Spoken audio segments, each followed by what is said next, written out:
2 বছর আগেও প্রতিষ্ঠার জন্মদিনে 40 লোকের নেমন্তন্ন থাকতো।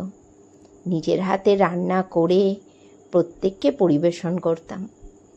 খুব খাটনি হয়ে যেত একার হাতে। তো প্রতিষ্ঠাই একটা সময় বলল, মা, বাড়িতে আর জন্মদিন করতে হবে না, আমরা বরঞ্চ জন্মদিনের দিন বাইরে কোথাও ঘুরতে যাব আর বাইরে খাবো, তাতে তোমার কষ্ট কম হবে আর আনন্দটা অনেক কম হবে না।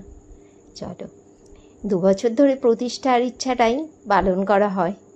আর আজ হচ্ছে প্রতিষ্ঠার বার্থডে। প্রতিষ্ঠার বার্থডে স্পেশাল লাঞ্চ মেনুতে কী নিয়ে এসেছি দেখে নাও। প্রথমেই দিয়ে দিয়েছি বাটি চাপা দেওয়া গরম ভাত, কাতলা মাছ ভাজা, বেগুন ভাজা, পটল ভাজা, আলু ভাজা, কাঁকরোল ভাজা।